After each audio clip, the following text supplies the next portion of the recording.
तो दोस्तों आज मैं second incarnation of a talented says anime के फोर्थ, फिफ्थ और सिक्स्थ एपिसोड को एक साथ एक्सप्लेन करने जा रहा हूँ। वीडियो स्टार्ट करने से पहले मैं आपको पिछले एपिसोड का एक शॉर्ट रिकैप दे देता हूँ। पिछले एपिसोड में हमने देखा था कि एफ्टल के डैड लालच में अपनी आर्मी के साथ प्रिंस को मारने की कोशिश करते हैं। रसियर जो कि मोरिया के साथ प्रिंस को प्रोटेक्ट कर रहा था, उन्हें समझाने की कोशिश करता है कि ये सब करना गलत है, जिसके चलते वो अपने ही बेटे फ्रासियर को मार डालते हैं। ये देख एफ्टल उन्हें और उनकी पूरी आर्मी को खत्म कर देता है और बाद में हमें पता चलता है कि फ्रासियर एक मैजिक नेकलेस की मदद से बच गया था। एफ्टल फिर मोरिया और फ्रासियर को अपने मैजिक टैलेंट के बारे में बताता है, जिसके चलते उसे मैजिक एकेडमी अटेंड करने की परमिशन मिल जाती है और वहीं हमारा पिछला एपिसोड एंड हो गया था। अगर आप वो पिछली वीडियो देखना चाहते हैं तो वीडियो के एंड में दी गई प्लेलिस्ट चेकआउट कर सकते हैं। तो चलिए बिना किसी देरी के अपनी आज की वीडियो को स्टार्ट करते हैं।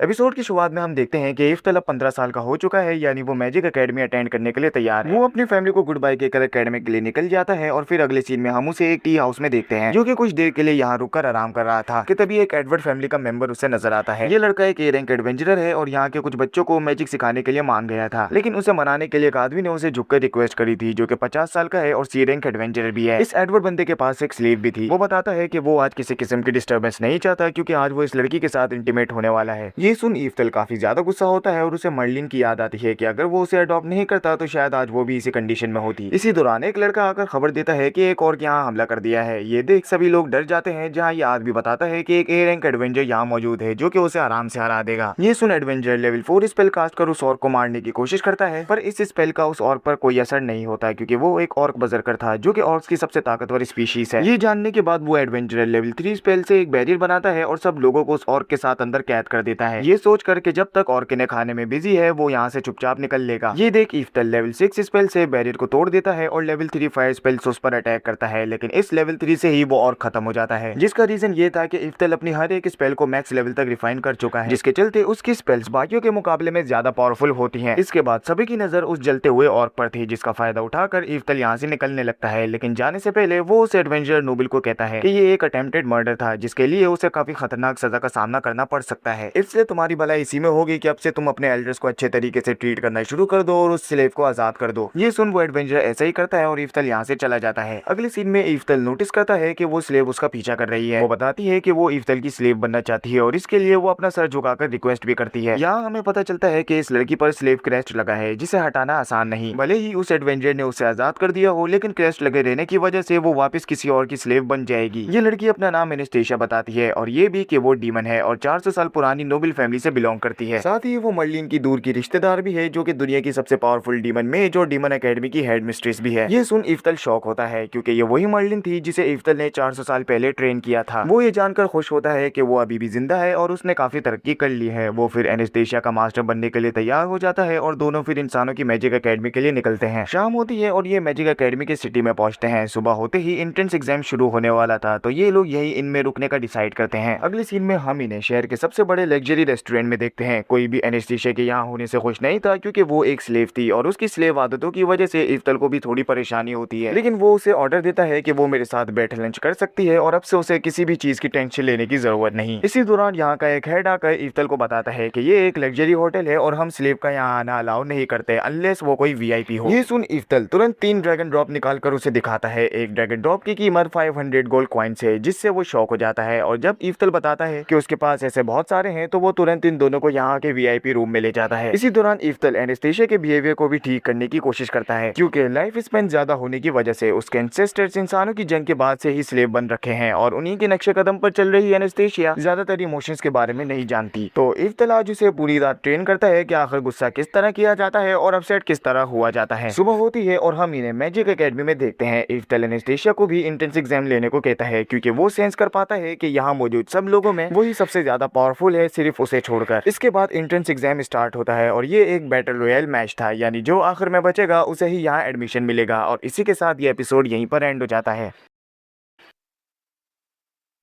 एपिसोड की शुरुआत उसी सीन से होती है। एंट्रेंस एग्जाम का पहला टेस्ट स्टार्ट होता है, जो कि एक बैटल रॉयल मैच था। रूल्स काफी सिंपल थे कि 50 लोगों में से आखिर में बचने वाले 5 लोग ही दूसरे टेस्ट में पार्टिसिपेट कर पाएंगे। जैसे ही ये टेस्ट स्टार्ट होता है, सभी एफ्टल और एनेस्टेशिया को कमजोर समझकर घेर लेते हैं, लेकिन वो दोनों ही इन्हें धूल चटा देते हैं। एनेस्टेशिया लेवल 3 विंड स्पेल से सभी पर अटैक करती है और एफ्टल उसे बिना इनकांटेशन के लेवल 4 स्पेल 4 सेम बार कास्ट करके दिखाता है। दोनों ही एग्जाम पास कर लेते हैं, जिसके बाद उनका दूसरा टेस्ट स्टार्ट होता है, जो कि रिटन टेस्ट था। सभी को मैजिक रिलेटेड सवालों के जवाब देने थे। सवाल बहुत सारे थे पर ईफ्टल सभी के जवाब टाइम खत्म होने से पहले देने में कामयाब हो जाता है, लेकिन बाद में उसे पता चलता है कि स्टूडेंट को सिर्फ उन सवालों के जवाब देने थे जिस मैजिक फील्ड में वो सबसे ज्यादा बेस्ट है। सीन एकेडमी के हेड मास्टर पर आता है जो कि ईफ्टल का रिटन टेस्ट देख शॉक हो जाते हैं क्योंकि पहली बार किसी को यहाँ फुल मार्क्स मिले थे। वो बैटल रॉयल के एग्जामिनर से भी ईफ्टल की ट्रू पावर कंफर्म करते हैं और फिर अगले सीन में हम सभी के मार्क्स बोर्ड पर लगे देखते हैं। एनेस्थीसिया पास हो गई थी और उसे स्पेशल क्लास में डाल दिया गया था जिसमें सबसे बेहतरीन स्टूडेंट्स मौजूद हैं, लेकिन यहाँ इन्हें ईफ्टल का नाम कहीं नजर नहीं आता। ईफ्टल को लगने लगता है कि वो फेल हो गया है, लेकिन एक खंबे पर एक नोटिस लगा था जहाँ ईफ्टल का नाम लिखा था। उसे एंट्रेंस एग्जाम में फर्स्ट पोजीशन मिली थी और उसे स्पेशल इलाइट स्टूडेंट का टाइटल दिया गया था। स्पेशल इलाइट स्टूडेंट के लिए यहाँ मौजूद सब चीजें फ्री है, लेकिन बदले में उसे एकेडमी के हर एक इवेंट में पार्टिसिपेट करना होगा और अपनी एकेडमी को बाकी एकेडमी के सामने रिप्रेजेंट करना होगा। ईफ्टल इस टाइटल को हासिल कर खुश नहीं था क्योंकि उसके यहाँ आने का मकसद सिर्फ लाइब्रेरी में अपनी रिसर्च करना है ताकि वो मैजिक अप्रेजर के तरीके को ठीक कर सके और अपने ट्रू मैजिक का अप्रेज जान सके। इसी दौरान हॉलवे में उसे मर्लिन नजर आती है। वो उससे देख छुप जाता है और साथ ही खुश भी होता है कि वो काफी बड़ी हो गई है, पर अभी वो उसे पता नहीं लगने देना चाहता कि वो लाइटनिंग एम्परर है, इसलिए वो चुपचाप यहाँ से निकलने लगता है। पर तभी मर्लिन को अपने मास्टर के प्रेजेंस का एहसास होता है। वो तुरंत ईफ्टल को रोक लेती है और पूछती है कि वो कौन है, लेकिन ईफ्टल बहाना बनाकर यहाँ से निकल जाता है। लंच करते वक्त ईफ्टल मर्लिन के बारे में एनेस्थीसिया को बताता है। हमें पता चलता है वो मर्लिन को कभी देखी नहीं थी, इसलिए ईफ्टल की तरह उसे नहीं पहचानी थी। और अब सवाल ये आता है कि मर्लिन इस एकेडमी में कर क्या रही है। सीन एंट्रेंस सेरेमनी पर आता है जहाँ सभी को मर्लिन से मिलवाया जाता है, जिसे आज की सेरेमनी के लिए गेस्ट के तौर पर बुलाया गया था। इसके बाद ईफ्टल को जिसके सबसे ज्यादा मार्क्स आए थे उसे स्पीच देने के लिए बुलाया जाता है। इससे मर्लिन को उसका नाम पता चल जाता है जो कि लाइटनिंग एम्पर की तरह ही सेम था। सेरेमनी खत्म होती है तो बहुत सी लड़कियां ईफ्टल को कैफेटेरिया में घेर लेती हैं कि तभी वहाँ मर्लिन उसके पर्सनल डॉक्यूमेंट्स के साथ आती है। वो ईफ्टल के बारे में काफी कुछ जान गई थी और सीधा उससे सवाल करती है कि क्या उसे रीइंकार्नेशन के बारे में पता है, जिस पर ईफ्टल मना कर देता है, लेकिन वो ये मना नहीं कर सकता था कि उसका लाइटनिंग एम्पर से कोई लेना देना नहीं है। पर वो मर्लिन को अभी सच बताना भी नहीं चाहता था तो एक झूठी कहानी बना देता है। 400 साल पहले लाइटनिंग एम्पर की एक लवर थी, उनका एक बेटा भी हुआ, लेकिन उसे दुनिया से सीक्रेट एक गाँव में छुपा कर रखा गया जहाँ लाइटनिंग एम्पर ने पर्सनली उसे ट्रेन किया और जनरेशन से वो ट्रेनिंग करता आ रहा है और मैं अब उनकी आज की जनरेशन का हूँ। मर्लिन उसकी बात पर यकीन नहीं करती तो प्रूफ करने के लिए वो उसे बताता है कि लाइटनिंग एम्पर की डेथ किस तरह हुई थी, जिस पर मर्लिन उसे अपना मुंह बंद रखने को कहती है क्योंकि उस बात को सभी से राज रखा गया था। इससे मर्लिन के पास ईफ्टल की बात पर यकीन करने के अलावा कोई ऑप्शन नहीं था। पर मर्लिन बताती है कि वो लाइटनिंग एम्पर की बेस्ट स्टूडेंट हुआ करती थी और अगर ईफ्टल की ये कहानी सच है तो उसे मुझे एक मॉक बैटल में हरा कर इस बात को प्रूफ करना होगा। ईफ्टल उसके चैलेंज को एक्सेप्ट करता है क्योंकि वो भी देखना चाहता था कि इन 4 सालों में मर्लिन कितनी ताकतवर हो गई है। और इसी के साथ ये एपिसोड यहीं पर एंड हो जाता है।